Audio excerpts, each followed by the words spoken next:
굿모닝 YTN 2부 이어갑니다. 이른바 사법농단 의혹으로 재판에 넘겨진 양승태 전 대법원장이 1심에서 무죄를 선고받았습니다. 재판부는 재판 거래나 판사 블랙리스트 의혹 등 양 전 대법원장에게 적용된 모든 혐의가 범죄로 인정되지 않는다고 판단했습니다. 홍민기 기자입니다. 2019년 2월 전직 사법부 수장이 구속 기소되는 헌정사상 초유의 사태 이후 5년 만에 양승태 전 대법원장에 대한 1심 선고가 이뤄졌습니다. 무려 47개에 달하는 양 전 대법원장의 범죄 사실에 1심 재판부는 전부 무죄를 선고했습니다. 먼저 대법원장 권력을 남용해 박근혜 정부 청와대의 관심 재판에 개입했다는 핵심 의혹에 대해 재판부는 대법원장이라도 재판에 관여할 권한 자체가 존재하지 않는다고 밝혔습니다. 남용할 직권 자체가 없어 애초부터 직권남용 혐의가 성립하지 않는다는 겁니다. 일제 강제동원 소송 전원합의체 판결을 앞두고 다른 대법관에게 재판 방향 등을 얘기한 것 역시 재판장으로서 의견을 제시한 것일 뿐 권리 행사를 방해한 건 아니라고 설명했습니다. 전교조 법외노조 통보 처분과 국정원 대선 개입 사건 등 다른 재판 개입 의혹 역시 비슷한 취지로 검찰 주장을 배척했습니다. 당시 사법행정을 비판한 판사들을 정리해 인사 불이익을 줬다는 판사 블랙리스트 의혹에 대해서도 재판부는 보고서가 양 전 대법원장 지시로 작성됐다고 볼 만한 증거가 없다고 봤습니다. 헌법재판소 내부 동향 파악이나 현직 판사 비리 은폐 의혹도 범죄가 증명되지 않았거나 공모관계가 인정되지 않는다는 게 재판부 판단입니다. 결국 1심 재판부는 양 전 대법원장은 물론 함께 기소된 박병대, 고영한 전 대법관에게도 일괄 무죄를 선고했습니다. 이례적으로 한 차례 휴정을 거쳐 4시간 반 만에 내려진 결론이었습니다. 공소사실 전체가 검찰의 수사권 남용이라고 주장해온 양 전 대법원장은 무죄 판결이 당연한 결과라고 밝혔습니다. 당연한 기결이라고 봅니다. 이런 당연한 기결을 명쾌하게 판단 내려주신 재판부에게 경의를 표합니다. 양 전 대법원장에게 징역 7년을 구형했던 검찰은 1심 판결 법리를 면밀하게 분석해 항소 여부를 결정하겠다고 밝혔습니다. YTN 홍민기입니다. 사법농단 사태의 정점으로 지목된 양승태 전 대법원장이 1심에서 전부 무죄를 선고받으면서 그 후폭풍이 거셉니다. 법원의 제 식구 감싸기라는 비판에 더해 검찰도 책임을 피하기 어렵다는 지적이 나오는데요. 사태의 발단부터 1심 선고까지 부장원 기자가 정리했습니다. 7년 전 나라를 들썩이게 했던 사법농단 사태는 당시 양승태 사법부가 법원의 비판적인 학술대회를 축소하라고 지시했다는 의혹에서 촉발됐습니다. 파문이 커지자 대법원은 세 차례에 걸쳐 자체 조사를 벌였지만 형사적 조치를 취할 사례는 없는 걸로 이래 봐서 특정 판사들에게 불이익을 주기 위한 블랙리스트 문건은 물론 대법원이 수건 사업을 해결하려 재판에 개입했다는 정황까지 발견되면서 걷잡을 수 없이 커졌습니다. 결국 김명수 전 대법원장이 대국민 사과와 함께 검찰 수사에 협조하기로 하면서 판사 100여 명이 조사를 받는 초유의 사태로 이어졌습니다. 대법원장으로서 할 수 있는 마지막 고민의 결과라고 이해해 주시면 좋겠습니다. 검찰은 7개월에 걸친 수사 끝에 의혹의 정점인 양승태 전 대법원장을 포토라인에 세웠고 공정한 시각에서 이 사건이 조명되기를 바랄 뿐입니다. 구속영장까지 발부받아 전직 사법부 수장을 법정에 세웠지만 5년 동안 290차례에 걸친 재판 끝에 1심은 양 전 대법원장의 모든 혐의를 무죄로 판단했습니다. 이번 판결에 대한 법조계 시각은 엇갈립니다. 일각에선 법원이 제 식구를 감싸기 위해 직권남용 법리를 지나치게 좁게 해석했다고 비판하는데 특히 사법행정을 책임진 양 전 대법원장이 하급심 재판에 개입할 권한 자체가 없다고 판단한 건 국민 눈높이와 동떨어졌다는 지적입니다. 다만 1심에서 완패한 검찰이 양 전 대법원장 등 엘리트 법관들을 형사처벌하기 어려운 사안으로 수사를 벌인 게 아니냐는 반론도 함께 나옵니다. YTN 부장원입니다. 국민의힘 배현진 의원을 습격한 중학생이 우울증으로 입원을 앞두고 있었고 촉법소년에 해당하지도 않는 것으로 YTN 취재 결과 확인됐습니다. 경찰은 이번 사건 수사 전담팀을 꾸리고 주요 정치인에 대한 신변 보호도 강화하기로 했습니다. 우종훈 기자의 단독 보도입니다. 배현진 의원을 둔기로 17차례 내려친 중학생이 새벽에 응급 입원됐습니다. 경찰은 A군이 아직 미성년자이고 건강 상태를 고려했다고 밝혔습니다. 응급 입원은 정신질환자로 추정되는 사람이 자신이나 다른 사람에게 해를 끼칠 위험이 있고 정상적 절차로 입원시킬 여유가 없을 때 의사와 경찰 동의에 따라 72시간 동안 입원시킬 수 있는 조치입니다. 응급 입원이 되면 전문의가 진단해 추가로 입원시키거나 즉시 퇴원할지 결정합니다. 실제 습격범 A군은 우울증 전력이 있었던 걸로 YTN 취재 결과 확인됐습니다. 부모가 있는 상태에서 진행된 경찰 조사에서 A군 측은 원래 우울증 증상이 심했다고 주장했습니다. 또 최근엔 폐쇄병동에 입원시키라는 의사 지시에 따라 입원 대기 중이었다고 말한 것으로 파악됐습니다. 범행 직후 A군은 현장에서 본인이 촉법 소년이 아니라고 말한 것으로 전해졌습니다. 현재 A군은 만 14살로 만 10살에서 14살 미만에게 해당하는 촉법 소년이 아닌 것으로 밝혀졌습니다. A군이 현행범으로 체포될 당시 적용했던 특수폭행 혐의는 특수상해로 바뀌었습니다. 서울 강남경찰서장을 팀장으로 27명 규모의 전담팀을 꾸린 경찰은 배현진 의원이 입원한 병원에서 피해자 조사를 마치고 A군을 상대로 범행 경위와 동기, 범행에 배후가 있었는지 신속하게 수사할 방침입니다. 또 정당 대표 등 주요 정치인들에 대한 신변 보호를 강화하고 거리 유세 현장이나 외부에 공개된 정당 행사에는 경력을 추가 배치할 방침입니다. YTN 우종훈입니다. 서울 강남경찰서는 어제 오전 배현진 의원이 입원한 병실을 찾아 피해자 조사를 진행했습니다. 조사에서 배 의원은 누구나 당할 수 있는 범죄였다며 선처는 없다는 취지로 말했다고 의원실 관계자는 전했습니다. 경찰은 사건 당시 배 의원이 입고 있던 옷가지 등을 증거품으로 가져갔습니다. 그제 봉합수술을 받은 배현진 의원은 현재 어지럼증과 상처 부위 통증을 호소해 병실에서 안정을 취하고 있는 것으로 파악됐습니다. 총선을 앞두고 더불어민주당 이재명 대표가 피습된 지 3주 만에 또다시 정치인 상대 범죄가 발생하자 여야는 안전대책 마련에 고심하고 있습니다. 상대에 대한 증오와 혐오를 조장하는 극한 정쟁을 자제해야 한다는 자성의 목소리도 잇따랐습니다. 박광열 기자입니다. 이재명 대표가 쓰러진 지 불과 23일 만에 들려온 배현진 의원 피습 소식에 여야는 한 목소리로 범행을 규탄하고 대책 마련을 촉구했습니다. 특히 여당은 총선을 70여일 앞두고 정치인의 외부 활동이 늘어나는 만큼 모방 범죄 가능성을 걱정했습니다. 현행 경호 규정에 빈틈은 없는지 공식 선거운동 기간 전이라도 더 철저한 신변 보호가 가능할지 경찰과 머리를 맞대기로 했습니다. 조금 더 앞에서부터 이 경찰이 좀 대책을 세워야 되지 않느냐. 국회 차원에서 어떤 다른 대책을 강구할 필요가 있는지 이런 것들을 좀 보고. 배현진 의원을 병문안한 한호섭 정무수석도 정치인에 대한 테러는 국민에 대한 테러와 다름없다는 윤석열 대통령의 말을 대신 전하며 힘을 보탰습니다. 경찰 등 관련 부처의 추가 대책을 시사했습니다. 민주당 역시 민주주의를 위협하는 모든 폭력에 반대한다며 가세했지만 이번 사건의 원인 진단과 해법을 놓곤 온도 차이를 보였습니다. 이재명 대표 피습 사건 부실 수사가 또 다른 범죄를 불렀다며 국회 차원의 특위 구성을 제안했습니다. 백주 대낮에 벌어진 야당 대표 피습을 중대 범죄로 규정하고 제대로 경각심을 주었다면 지금과 같은 모방 범죄가 반복될 수 있었겠습니까? 이딴 정치인 대상 범죄에 대한 우려가 커지자 상대에 대한 증오와 혐오를 부르는 극단적인 정치 문화를 벗어나야 한다는 반성의 목소리 또한 빠지지 않았습니다.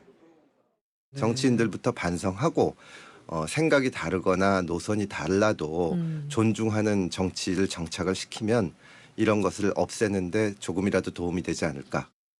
유권자를 한 명이라도 더 만나야 하는 선거철에 안전대책은 한계가 있을 수밖에 없어서 정치권의 고민은 이래저래 깊어지고 있습니다. YTN 박광열입니다. 국민의힘이 모레 29일 윤희근 경찰청장을 국회로 불러 최근 잇따르는 정치인 피습 사건 관련 사안을 보고받고 대책을 논의합니다. 윤재옥 원내대표는 어제 국회에서 열린 원내대책회의 뒤 기자들과 만나 더불어민주당 이재명 대표와 국민의힘 배현진 의원 피습 사건으로 모방범죄가 발생할 우려가 있다며 이같이 밝혔습니다.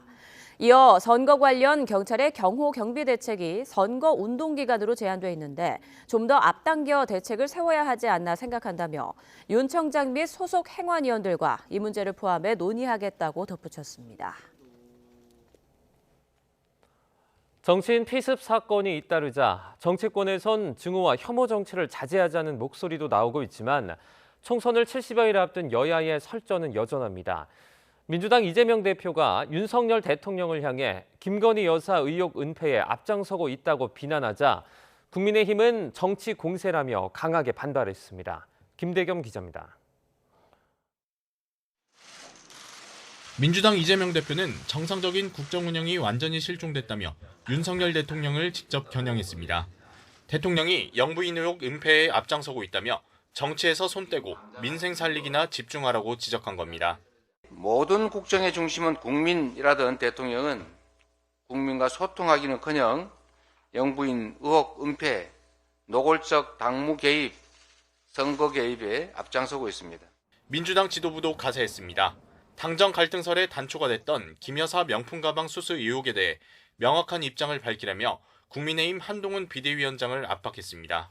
김건희 여사의 사과를 이야기한 적이 없다고 말했는데 그럼 전후 과정에서 분명히 아쉬운 점이 있고 국민들께서 걱정하실 만한 부분이 있었다고 말했던 것은 뭐가 됩니까?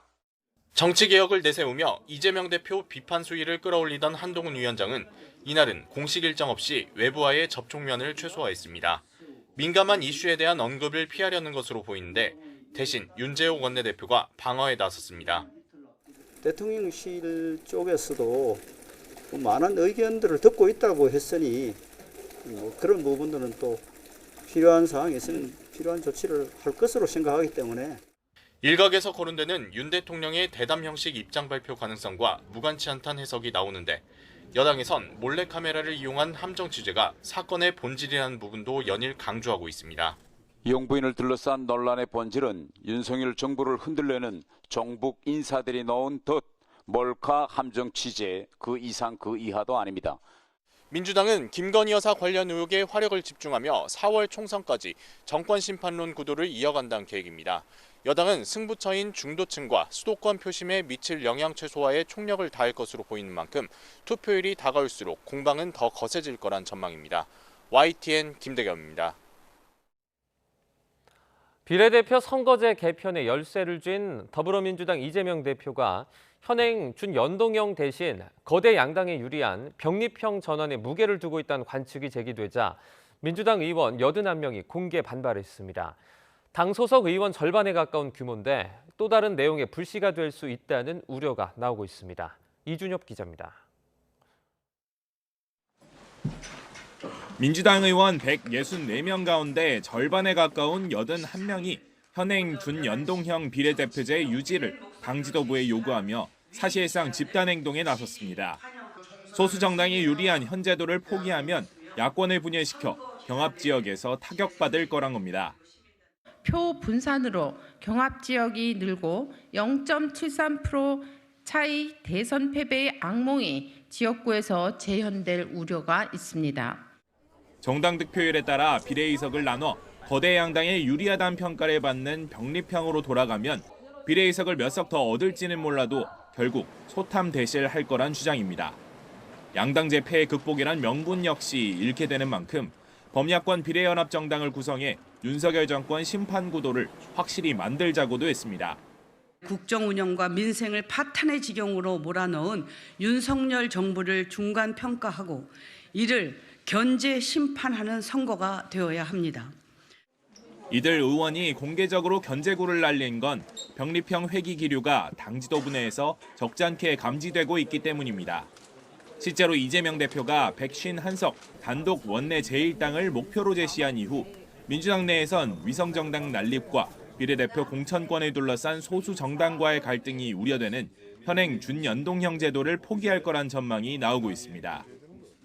병립형으로 돌아가되 비례대표를 권역별로 나눠 뽑으면 지역주의를 완화할 수 있다는 얘기 또한 심심찮게 거론됩니다. 쟁점이 분명히 졌다고 봐요. 권역별 비례제로 갈 것이냐 아니면 현행대로 연동형 비례제로 갈 것이냐에 대한 판단이고 그것은 민주당에서 조금 더 의견을 수렴을 해서 지도부 내에선 총선은 승리가 목표이지 자선 사업이 아니라며 병립형에 무게를 싣는 발언까지 터져나오는 상황. 일찌감치 병립형 전환을 못 받고 민주당을 압박하는 국민의힘과의 협상을 고려해야 한다는 현실론까지 대두하는 실정입니다. 과거에 기형적인 방식으로 거기에 적응할 수밖에 없는 문제점을 낳았기 때문에 원래대로 해야 한다. 공천 심사를 둘러싼 계파 갈등의 불씨가 여전한 가운데 선거제 문제까지 겹치며 이재명 대표의 고심은 한층 더 깊어지고 있습니다. 그래서 정치권에선 이 대표가 최대한 숙고하는 모습을 보이다가 데드라인에 임박해 결단을 내릴 가능성을 열어두고 있습니다. YTN 이준엽입니다. 국민의힘이 오는 4월 총선에 내세울 인사로 신동욱 전 TV조선 앵커와 남성욱 고려대 통일융합연구원장 등 6명을 추가로 영입했습니다. 언론 분야에서는 신 전 앵커와 함께 진양혜 전 KBS 아나운서가 이름을 올렸습니다. 국방 분야에서는 남 원장과 함께 여군 최초로 소장에 진급한 강선영 전 육군 항공작전사령부 사령관과 이상철 전 군사안보지원부 사령관, 윤학수 전 국방정보본부 본부장이 포함됐습니다. 쌍특검법을 찬성하는 등 주요 쟁점 현안에 대해서 여당 내에서 다른 목소리를 내온 국민의힘 권은희 의원이 모레 탈당 선언을 합니다. 권 의원은 어제 취재진에 보낸 문자에서 국가를 정의롭게 국민을 편안하게 하기 위한 의정활동에 동행해줘 감사하다며 29일 탈당을 하고 의원직을 사퇴한다고 밝혔습니다. 최근 이준석 대표가 이끄는 개혁신당 등 제3지대 정당과 소통을 해온 것으로 알려진 권 의원은 비례대표 신분이라 국민의힘 당적이 없으면 의원직을 잃습니다. 중대재해처벌법이 오늘부터 50인 미만 사업장까지 확대 적용됩니다. 새로 법 적용이 되는 사업장과 종사자 규모는 얼마나 되고 또 준비해야 할 점은 무엇인지 조용성 기자가 알아봤습니다. 중대재해처벌법을 새로 적용받는 50인 미만 사업장은 전국에 83만 곳이 넘습니다. 전체 사업장의 24%에 이르고 800만 명에 달하는 종사자들이 법 적용 테두리 안으로 들어왔습니다. 반복되는 사망 사고를 막기 위해 안전에 소홀한 사업주를 처벌하는 등 강력한 의무를 부과해야 한다는 취지로 법이 제정된 지 3년 만입니다. 중대재해 사고가 발생하면 사업주를 1년 이상 징역에 처한다는 하한을 둬서 산업안전보건법보다 엄하게 처벌하는 것이 해당 법의 주된 내용입니다. 경영계에서는 2년 유예에도 불구하고 준비가 덜 됐다는 입장이지만 노동계는 노동자를 위한 최소한의 안전장치라고 강조합니다. 한 해 500명, 600명이 되는 건설 노동자들이 죽지 않는 그러한 사회에 대해서 자본가들이 그리고 사업주들이 좀 더 경각심을 가지고 일을 할 수 있을 것이라고 봅니다. 중대재해처벌법이 적용되는 사업장에서는 안전에 관한 목표를 설정하고 사업 특성에 따른 위험 요인을 확인해 개선하는 절차를 상하반기에 한 번씩 점검해야 합니다. 50인 미만 기업 중에서도 제조업이나 폐기물 운반 등의 예외 업종에서는 안전보건관리 담당자를 1명 이상 선임해야 합니다. 정부는 일단 중소기업들에 대한 현장 진단과 상담 등을 통해 현장의 혼란을 최소화한다는 계획입니다. 전국에 산업안전 대진단 상담 지원센터를 설치 운영하고 기업에서 요청하는 경우 현장 출동팀에서 직접 방문하여 상담 지원해 나갈 계획입니다. 그러나 중대재해처벌법 적용 대상 사업장이 급증하는 만큼 수사 인력 확보가 발등에 불이 될 것으로 보입니다. YTN 조용성입니다. 아이들을 아침 7시부터 저녁 8시까지 돌봐주는 늘봄 학교가 올해 하반기 전국에서 시작됩니다. 정부는 늘봄 확대에 가장 큰 반대였던 교원이 업무 부담을 덜 방법도 내놨는데 이번엔 늘봄을 맡긴다는 지방직 공무원들이 반대하는 등 갈등이 계속되고 있습니다. 김현아 기자입니다. 여성 경력 단절이 발생하는 대표적인 시기는 아이가 초등학교에 입학할 때입니다. 12시에 학교를 하니 부모 퇴근까지 학원 뺑뺑이를 돌려야 하고 이마저 어려우면 퇴직하는 겁니다. 경력 단절을 막기 위해 육아휴직을 번갈아 쓰고 영유아 때부터 어린이집을 보내며 유지했던 직장이었는데 돌봄에 떨어질 줄은. 때문에 학부모들은 누구나 저녁 8시까지 아이를 맡길 수 있으면서 2시간 무료 예체능 수업에 방과 후 프로그램을 제공하고 간식과 저녁까지 주는 늘봄에 환호합니다. 하지만 교원들은 난색입니다. 교원의 늘봄 업무를 대신할 기간제 교원을 구하는 일이 여전히 교원의 몫이고 특히 지역 학교에서는 인력을 못 구해 교원이 대체 투입된 적도 빈번했던 만큼 기간제 교사 구인부터 교육청이 책임져야 한다고 주장합니다. 1차, 2차, 3차 수도 없이 공고를 올리고 서류를 받고 그러다 결국 인력을 못 구하면 교사들이 몸으로 때우는 늘봄 실장을 맡길 예정인 지방직 공무원들도 원점 재검토를 요구하고 나섰습니다. 늘봄 지원실을 학교마다 설치한다면서 인력 확보 대책은 없어서 증언 없이 업무 폭탄만 예상된다는 겁니다. 총회 인권 비제에 묶여 있어가지고 공무원을 증언하기가 쉽지 않은 상황이거든요. 네. 그건 정부가 교육부가 더 잘 알 텐데 인력도 못 받고 네. 고스란히 업무만 더 늘어나는 상황이 될 것 같습니다. 공간 문제는 더 풀기 어렵습니다. 늘봄은 2026년엔 모든 학년까지 확대되는데 학생이 많은 도심학교들은 남는 공간이 없습니다. 교육부가 1학년 교실을 늘봄 겸용으로 바꾸는 등 대책을 모색하고 있지만 결국은 교실 활용이 불가피한데 교원단체들은 정규 수업과 준비가 어려워진다며 늘봄을 아예 학교 밖에서 해야 한다고 주장해 입장차가 적지 않습니다. YTN 김현아입니다. 수출 회복 흐름에도 내수 부진 탓에 경기가 좀처럼 살아나지 않고 있습니다. 대출이자 부담에 주택시장 관망세까지 겹쳐 가계 지갑이 닫히고 있다는 분석입니다. 이형원 기자입니다. 고금리 고물가에 내수가 쪼그라들고 있습니다. 정부가 올해 성장률 전망치를 낮출 정도입니다. 상반기에는 내수가 좀 부진할 것 같습니다. 수출에 비해서. 또 체감 경기가 또 상반기에는 나쁠 것으로, 좋지 않을 것으로 걱정을 많이 하고 있습니다. 한국은행도 더딘 소비 회복세를 우려하고 있습니다. 지난해 11월 예상한 올해 민간 소비 증가율은 1.9%였는데 하향 조정 가능성을 내비쳤습니다.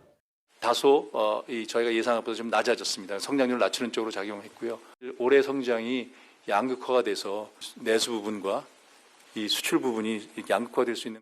소비를 짓누르는 가장 큰 요인으로는 가계비 부담이 꼽힙니다. 재작년 가계 대출 이자 비용은 연평균 247만 원에 달합니다. 1년 전보다 18% 넘게 급증해 관련 통계가 집계된 2012년 이후 최대치를 기록했습니다. 가계 빚 부담이 최근 몇 년 새에 많이 오른 게 사실이잖아요. 가처분 소득이 줄어들 수밖에 없고 올해 내내 아마 소비 심리가 살아나긴 좀 어려울 거라고 보고 상대적으로 여유 있는 가계도 지갑을 닫는 건 마찬가지입니다. 초과 저축 규모가 100조 원이 넘지만 단기 예금 등으로 굴리며 쓰지 않고 있는 겁니다. 집값 불확실성이 커지자 부동산 시장을 관망하며 투자에 선뜻 나서지 않는 것으로 분석됩니다. 지난해엔 수출 부진으로 발목이 잡혔던 경기가 올해는 내수 위축 때문에 흔들릴 수 있다는 우려도 나옵니다. YTN 이영훈입니다. 통계청은 정부의 민생 대책을 지원하기 위해 다음 달 8일까지 열흘 동안 설 명절 1일 물가조사를 시행한다고 밝혔습니다. 대상은 쇠고기와 조기, 밀가루, 휘발유와 삼겹살, 치킨 등 모두 33개 품목입니다. 통계청은 이들 품목의 1일 물가를 조사하고 결과를 관계부처에 제공할 계획입니다. 이형일 통계청장은 물가조사 첫날인 어제 강원도 춘천 동부시장을 찾아 명절 성수품의 가격 동향을 점검했습니다. 이 청장은 통계청은 설 성수품의 수급 안정 정책의 기초가 되는 가격 동향을 신속하게 제공하고 앞으로도 수요에 맞춰 필요한 통계를 적기에 정확하게 생산하도록 최선을 다하겠다고 말했습니다. 정부가 GTX 2기 구축을 포함한 교통혁신 3대 전략에 134조 원을 투입하기로 했습니다. 민간 투자로 재원의 절반 이상을 충당할 계획인데 천문학적인 사업 비용을 어떻게 마련할지가 핵심입니다. 윤혜리 기자의 보도입니다. 정부가 2기 GTX 사업을 본격적으로 추진합니다. A부터 F까지 모든 노선이 완공되면 수도권에서 서울 도심까지 30분 출퇴근 시대가 열립니다. 다만 넘어야 할 산이 있습니다. 제일 중요한 거는 돈입니다, 돈. 어떻게 해서 이걸 만들어낼 것이냐. 3대 교통혁신 추진에 필요한 재원은 134조 원, 철도와 도로 지하화 사업에 65조 2천억 원, GTX 신설과 지방, 광역 도시철도 구축에 각각 38조 원과 18조 원이 들어갑니다. 국비로 30조 원을, 절반 이상인 75조 원은 민간 재원으로 충당할 계획입니다. 사실상 민간의 참여 여부에 사업 성패가 갈리게 되는 셈입니다. 경기도 순환노선이나 지방광역급행철도 등 일부 사업성이 부족한 노선에 민간 투자를 어떻게 유치할지가 관건입니다. 광역철도망은 지자체들과 사업비 조율을 해야 하는 부분이 있고 민자사업으로 개방하는 사업도 현 시점에서는 추진 결과를 확정하기가 빠른 감이 있기 때문입니다. 철도 지하화 사업에는 별도 재정 대신 상부 개발 이익을 활용한다는 방침이지만 실효성이 떨어진다는 지적이 나옵니다. 역세권 부지는 민간한테 줘서 개발이 되지만 이 선로 부지는 아마도 공공이 주도할 수밖에 없겠다라는 게 이제 예상이고요. 정부 임기 안에 예비 타당성 조사를 통과해 실제 착공에 이를 사업이 얼마나 될지도 미지수입니다.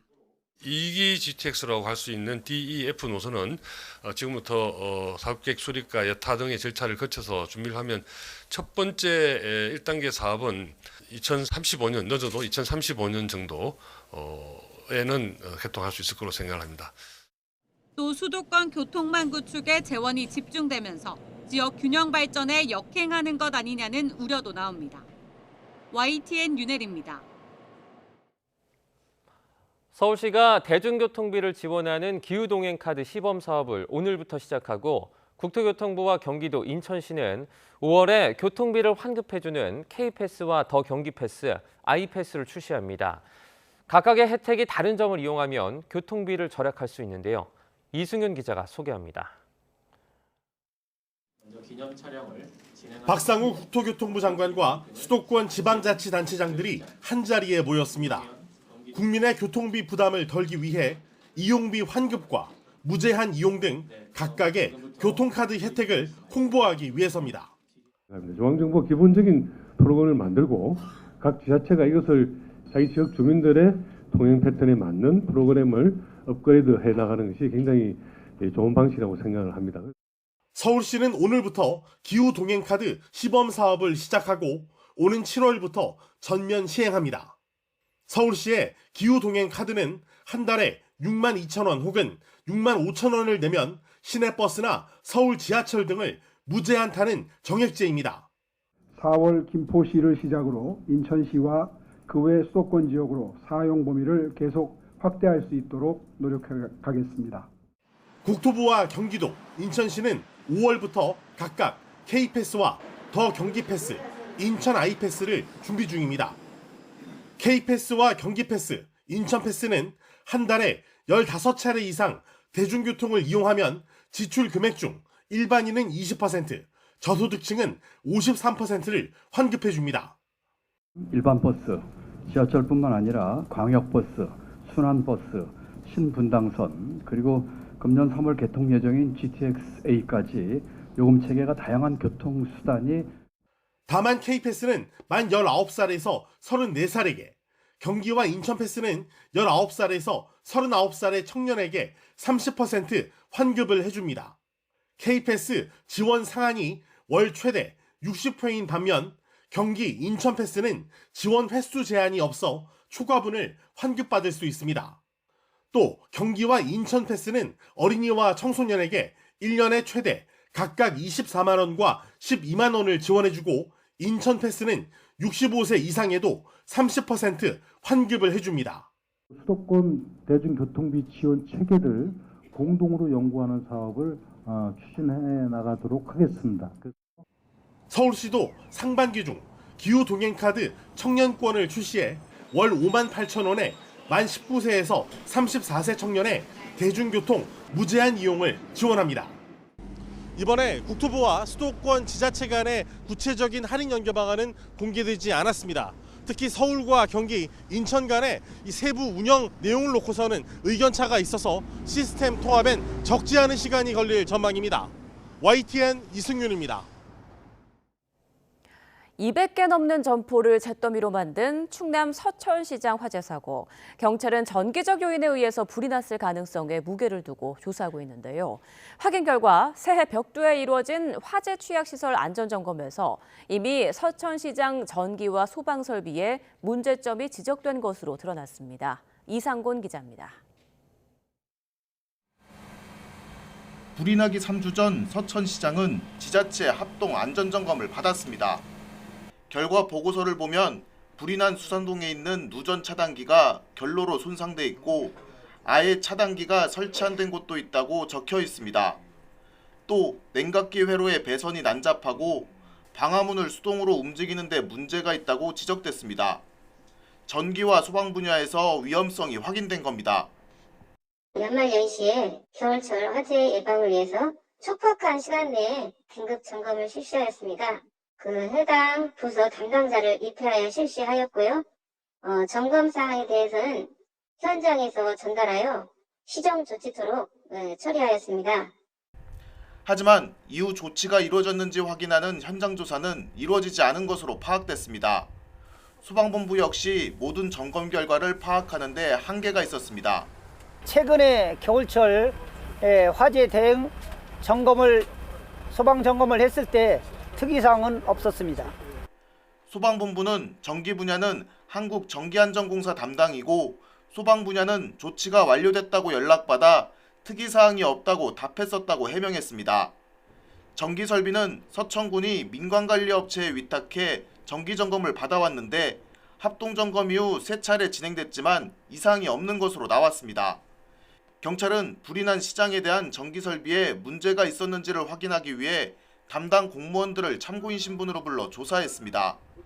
전날 불이 시작된 곳 인근에서 발견된 전선들은 발화 원인이 될 수 있는 흔적이 충분히 있다는 국가수 감정 결과가 나온 것으로 전해졌습니다. 경찰은 정기적 요인으로 불이 났을 가능성에 무게를 두고 국가수 감식 결과 등을 토대로 정확한 화재 원인을 조사하고 있습니다. YTN 이상군입니다. 요즘 온라인 중고장터를 이용하는 사람이 많아지면서 사기 수법도 점차 교묘해지고 있습니다. 이번엔 재택 부업할 사람을 구한다며 사람을 모은 뒤 중고장터에 물건을 올리게 하고 판매 대금을 자신의 계좌로 가로채가는 일이 발생했습니다. JCN 울산중앙방송 전동훈 기자입니다. A씨는 지난 9일 온라인 중고장터에서 320만 원짜리 명품 가방을 구매하려고 판매자 B씨에게 메시지를 보냈습니다. 판매자 B씨는 180만 원을 먼저 이체해주면 다음 날 물건을 택배로 보내겠다며 선결제를 유도했습니다. A씨는 일부 금액을 먼저 이체했는데 물건을 받기로 한 시점이 되자 판매자의 태도가 돌변했습니다. 가방이 시세보다 저렴하게 나와서 구매하려고 했는데 송금하니까 물건은 안 오고 판매자는 자기가 판매 대행이라는 알바생이라고 말을 바꾼 거예요. 알고 보니 판매자 B씨는 재택 부업할 사람을 모집한다는 글을 보고 이끌려간 10대 여성이었고 사기인 줄 몰랐다고 주장했습니다. B씨는 제3의 인물인 윗선의 지시로 판매자 행세를 하며 온라인 중고장터에 가방을 올렸고 선결제할 때 보낸 계좌도 윗선의 것이었습니다. 이런 3자 사기 형태가 온라인 중고장터에서 기승을 부리고 있는데 법률 전문가는 중고장터에서 계좌 이체를 할 때는 신중히 해야 한다고 조언합니다. 이렇게 허위의 게시물을 올려서 제3자에게 송금하게 하는 행위는 사기 방조의 죄 등으로 처벌받을 수 있습니다. 구매자 역시 이러한 피해 방지를 위해서는 판매자의 판매 전력 확인 그리고 판매주 계좌의 확인 등 계좌 이체에 특별한 신중을 요하셔야 할 것 같습니다. 실제로 돈을 챙긴 이 윗선에게 당한 피해자는 전국에서 확인된 사람만 19명. 북부경찰서는 전국적으로 확대하고 있는 이 사건을 아산경찰서로 넘겼고 수사를 통해 정확한 사건 경위를 조사할 예정입니다. JCN 뉴스 전동훈입니다. 어르신들의 복지 사각지대를 집중 조명하는 YTN 기획보도 그 두 번째 순서입니다. 노인들은 사회적 교류가 상대적으로 줄면서 우울한 마음을 겪기 쉬운데요. 이럴 땐 말동무 삼아서 상담을 받는 게 큰 도움이 되지만 정작 노인들을 위한 맞춤형 상담소는 주변에서 찾아보기가 어려운 실정입니다. 권준수 기자가 보도합니다. 1년 전 남편이 갑작스럽게 세상을 떠나면서 홀로 지내게 된 70대 백복현 씨. 한동안 우울한 마음이 떠나질 않아 병원까지 찾아가 봤지만 큰 효과는 없었습니다. 수면 유도제 이런 걸 주시다 보니까 오히려 그걸 저가 먹고도 잠은 여전히 못 잤어요. 그래서 이거는 먹으면 괜히 내 마음만 이상해지고 오히려 누군가를 만나며 대화를 나누기 시작한 게 일상을 되찾는 데 더 도움이 됐습니다. 굉장히 에너지가 됐었죠. 그러니까 대화를 사람이 혼자서는 못 살 것 같고요. 진짜 벽 보고 말할 수는 없잖아요. 이처럼 노인들에겐 소통이 중요하지만 어느 순간 본인도 모르게 마음의 병을 얻을 수 있습니다. 날씨가 춥다고 밖에 나오지 않고 집에서 혼자 지내는 시간이 많을수록 우울감은 쉽게 찾아오기 마련입니다. 특히 나이가 들수록 주변에 누군가에게 고민을 털어놓기는 쉽지 않습니다. 그러다 보니 지자체에서 운영하는 노인 상담소를 찾는 발길이 늘고 있습니다. 나의 이 뭐랄까 그 우울함, 고민거리죠. 말하자면 그 심적 갈등을 좀 누구하고 좀 대화를 나누면 좋지 않을까 그런 생각을 많이 했었죠. 노후에 대한 걱정과 치매에 대한 두려움 등 상담 유형도 다양합니다. 함께 사는 가족이 있어도 대화가 막혀 있는 경우도 많고 지난 수십 년 세월이 야속하다고 호소하기도 합니다. 전화나 온라인 상담으로 문의하는 경우가 많아지셨어요. 드러나는 증상은 우울과 같은 증상인데 깊은 내용을 보면 가족 간의 갈등, 그 다음에 그 오랜 기간에 좀 또 누적돼 있는 화들이 좀 많으세요. 하지만 막상 부담 없이 방문할 수 있는 노인 상담소는 찾아보기 어려운 상황. 서울에서 비용 없이 대면으로 노인 상담을 받을 수 있는 곳은 단 한 곳에 불과합니다. 마음 건강에도 함께 평가도 받고 치료받을 수 있는 시스템이 중요하고요. 노노케어로 불리는 서로를 돕는 활동, 또 그런 상담과 치료 지원 시스템, 여러 가지가 함께 갈 필요가 있다고. 우울증은 마음으로 앓는 감기라고 불리지만 오랜 기간 내버려둘 경우 자칫 극단적 선택으로까지 이어질 수 있습니다. 초고령화 시대를 맞아 우울증을 겪는 노인은 계속 늘어날 가능성이 크다 보니 말동무로서 함께 고민을 나눌 수 있는 상담소가 확대돼야 한다는 목소리가 커지고 있습니다. YTN 권준수입니다.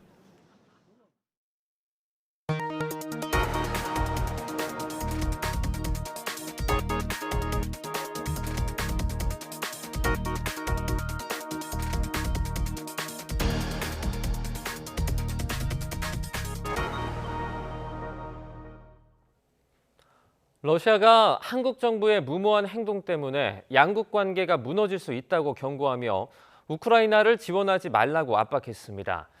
마리아 자하로바 러시아 외무부 대변인은 현지 시각 26일 브리핑에서 한때 우호적이었던 러시아와의 관계를 붕괴시킬 수 있는 무모한 행동에 대해 한국 정부에 경고한다고 말했습니다.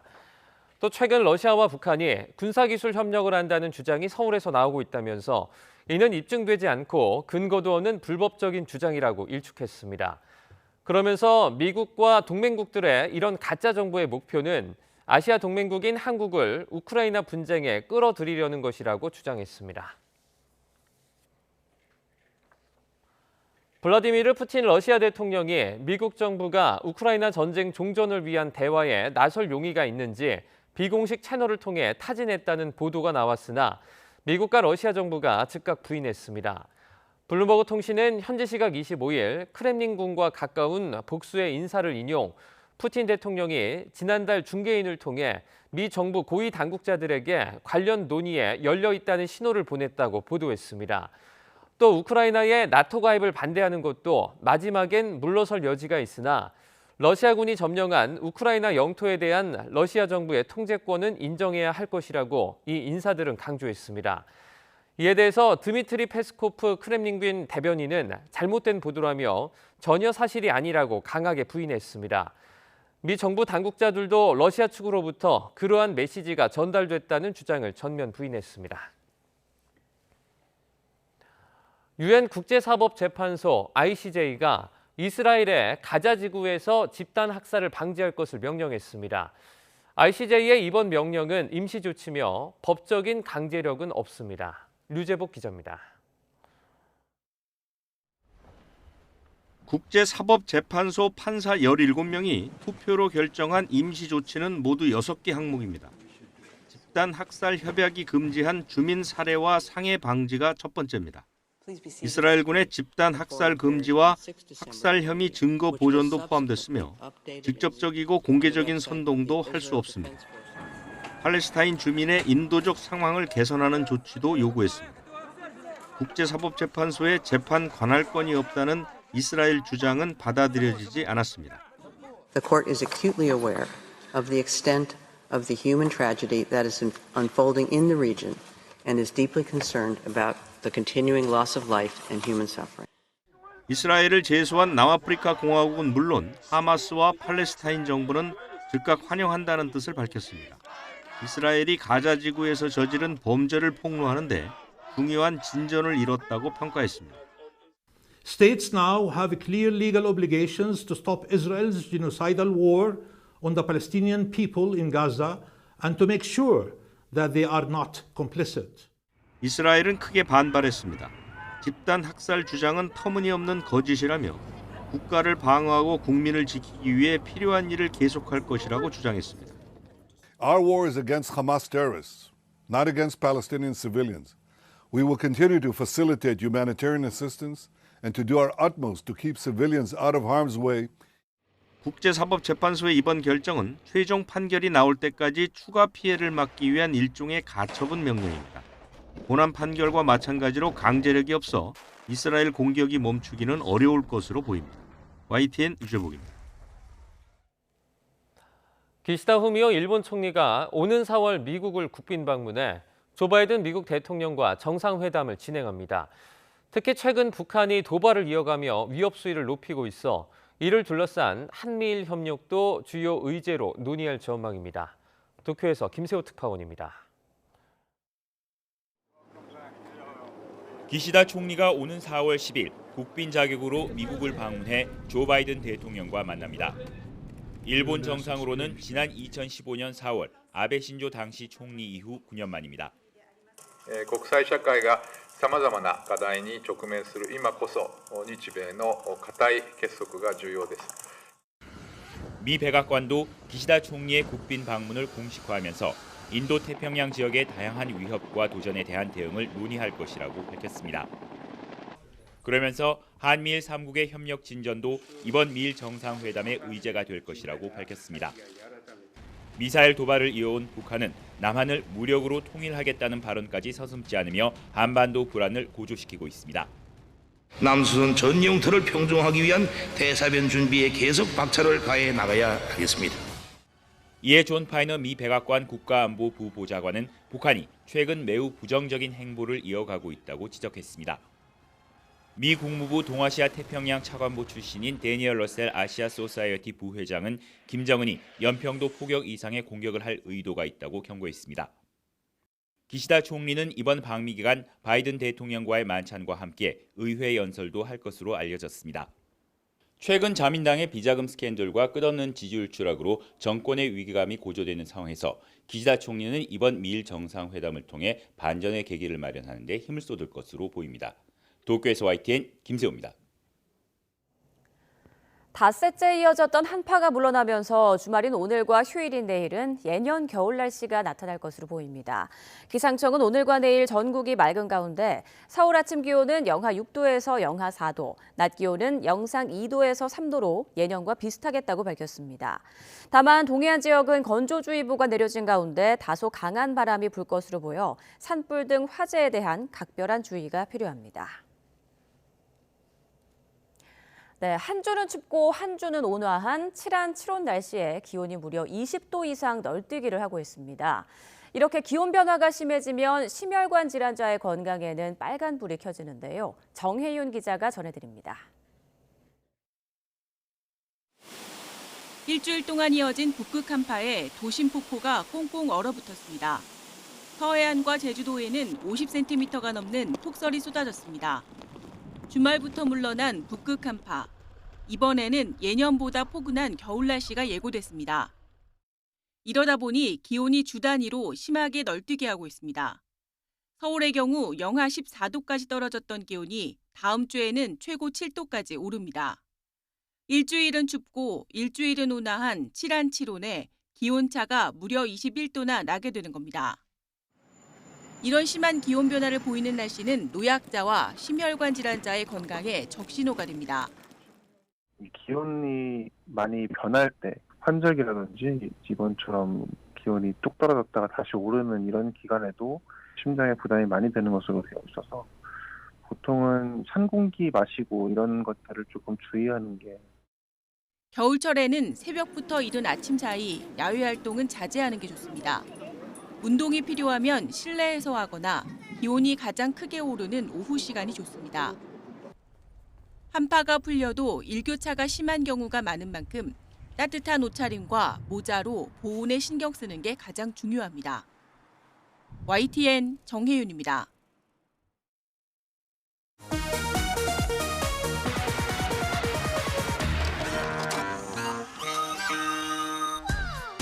남들은 공부 잘하는데 왜 너무 못하냐고 그럴 때 짜증나요. 학원 빠지면은 친구들이랑요 같이 놀러 다니고. 이 다음에 결혼해서 뭐 진짜 현금으로 주느니 난 교육에 투자한다라고 생각해요. 남보다 뒤처질까 봐 그렇고요. 출세할 수도 있고. 38원이요. 19원이요. 40, 50대 중년층에게나 익숙할 법한 억양이 교실에서 들립니다. 책상 위에 놓여 있는 것은 주판. 집중력과 연산 능력을 키우는 데 도움이 된다는 인식이 확산되면서 꾸준히 늘고 있습니다. 저희가 했던 거기 때문에 친근감이 있어서 주판 그걸 보는 순간 애들도 하면 괜찮겠다 싶고 컴퓨터에 관심을 끈게 되고 툭 하면 주선하고 막 그러면서 엄마한테 칭찬도 듣게 되고 참 좋아요. 학교 수업을 마친 초등학생들이 부근의 학원을 향해 발걸음을 재촉합니다. 이 학원에는 빈자리가 거의 없을 정도입니다. 대부분의 학생들은 미술과 컴퓨터, 피아노 학원 등 이미 몇 개의 학원을 다녀왔습니다. 바둑이나 서예학원의 열기도 뜨겁습니다. 산만한 자녀의 집중력을 높여준다는 입소문이 퍼져서입니다. 직장인과 학생으로 구성된 수강생들이 강사의 지도에 따라 열심히 속독법 훈련을 받고 있습니다. 대학까지 16년 과정의 교육을 5년 내에도 끝낼 수 있습니다. 수강생들은 최대한 정신을 책에 집중한 채 눈동자를 빠른 속도로 움직여가며 책을 읽어나가고 있습니다. 어른들에게 이렇게 외치고 싶습니다. 이래라 저래라 야단만 치지 말고 이해와 아량으로 어린이들을 대해주셔야 합니다.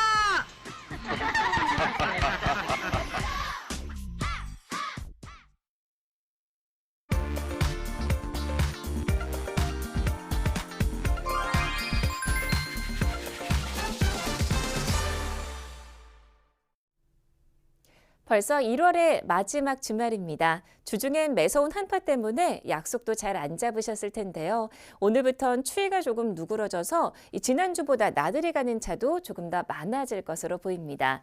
혹시 동계 청소년 올림픽이 열리고 있는 강원권으로 향하시나요? 오늘 50번 영동선은 오전 11시 때가 가장 힘겨울 것으로 보이는데요. 경기권보다는 강원권의 정체가 길어지겠고요. 특히 만종분기점과 새말, 진부와 강릉분기점 사이 정체가 예상됩니다. 아직 고속도로 상황은 괜찮습니다. 오늘 50번 영동선 강릉 쪽은 오전 9시 때부터 본격적인 정체가 예상되고요.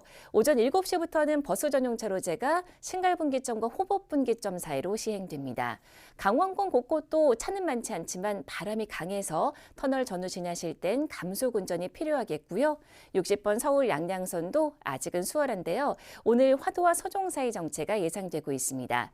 1번 경부고속도로 보니까 서초 부근은 양방향 차량 불빛이 조금 많아졌습니다. 그래도 정체는 없고요. 부산 쪽으로는 오늘 안성 부근 그리고 옥산 부근 정체가 예상되는데 오후 5시 때가 가장 힘겨울 것으로 보고 있습니다. 15번 서해안고속도로도 무난하게 출발합니다. 서평택 분기점 일대 포함해서 전반적인 상황 좋고요. 오전 11시 때가 가장 불편할 것으로 예상되고 있습니다.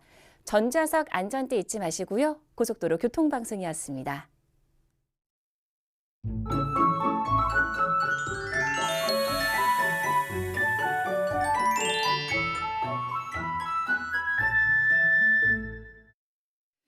이번 주말 이맘때 겨울 날씨입니다. 현재 서울 기온이 영하 3.8도로 어제보다 높고요. 낮 기온 어제와 비슷해서 큰 추위 없겠습니다. 오늘 중부 일부는 오전까지 공기가 탁하겠고요. 세종과 충북은 종일 나쁨 수준이 예상됩니다. 오늘 전국이 맑겠지만 강원 동해안은 대기가 건조하겠고 동해안은 너울성 파도가 예상됩니다. 해안가 안전사고 없도록 유의해 주시길 바랍니다. 현재 기온 살펴보겠습니다. 춘천이 영하 9도, 대구가 영하 2.2도고요. 낮 기온 살펴보면 서울과 춘천, 청주가 4도, 대구 8도, 부산은 10도로 예상됩니다. 다음 주 수요일에는 남부지방을 중심으로 비 예보 들어있습니다. 날씨였습니다. 네, 굿모닝 YTN 2부 마칩니다. 잠시 후 3부가 이어집니다. 시청해주신 여러분 고맙습니다.